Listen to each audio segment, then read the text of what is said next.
আমাদের মেয়েরা নির্বিঘ্নে পড়াশোনা করার জন্য যাবে এবং মাস্টার্স পর্যন্ত পড়ালেখা বিনা পয়সায় ছাত্রীদের পড়ালেখার দায়িত্ব গ্রহণ করবে রাষ্ট্র। ডাক্তার শফিকুর রহমান আমির জামাত বলেছেন, মাদের এবং মেয়েদের বোনদের মর্যাদা আরো বেশি হবে এবং আগামী সরকার যে হবে, এই সরকারের সংখ্যাগরিষ্ঠ মন্ত্রী থাকবে নারী। কি বলেন? আমি করতে উঠলে তো বলবেন যে দাড়ি টুপিওয়ালা লোক আমাদের কিছু ঘরে রাখবে, এই কথাগুলো অপপ্রচার চালায় না। আজকে কি আপনার ঘরে না মাঠে?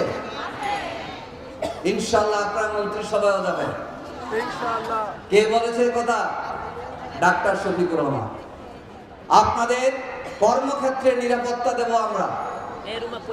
রাত 11টা হোক 12টা হোক, নিরাপত্তার দায়িত্ব রাষ্ট্রের।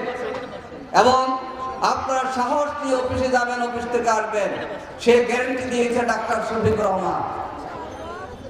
আমাদের মেয়েরা নির্বিঘ্নে পড়াশোনা করার জন্য যাবে এবং মাস্টার্স পর্যন্ত পড়ালেখা বিনা পয়সায় ছাত্রীদের পড়ালেখার দায়িত্ব গ্রহণ করবে রাষ্ট্র। ডাক্তার শফিকুর রহমান। কি বলেন?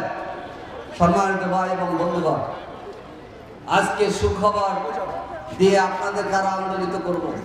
সারা দেশ থেকে আমরা খবর পাচ্ছি, দাঁড়িপাল্লা সাতলাপল্লীর ইশা মার্কায় 11 দলীয় নির্বাচনী অক্টোবরতে ভোট দেওয়ার জন্য আজকে সাধারণ মানুষ ভোটাররা আজকে প্রস্তুত। আপনাদের ভোট কেন্দ্রে নিয়ে আসতে হবে। কি বলেন? কিন্তু ষড়যন্ত্র শুরু হয়েছে। গতকাল নির্বাচন কমিশন একটি বার্তা দিয়েছে, ভোট কেন্দ্রের স্বাস্থ্যপদের ভিতরে মোবাইল নিয়ে যাওয়া যাবে না। অবিলম্বে দাবি জানাচ্ছি, এইটা প্রত্যাহার করতে হবে এবং মোবাইল ব্যবহারের সুযোগ আপনাদের দিতে হবে। তাদের ইশারায় আপনারা এই কাজ করেছেন। আমরা জানতে চাই, বিএনসি থেকে নেওয়া হয়েছিল ভোট কেন্দ্রের কাজের জন্য, তাদেরকে বাদ দিয়েছেন কাদের কথায়? সেজন্য গতকাল কেমন আপনারা দিয়েছেন, এই প্রজ্ঞাপন বাতিল করতে হবে, সবাইকে মোবাইল ব্যবহার করার সুযোগ দিতে হবে।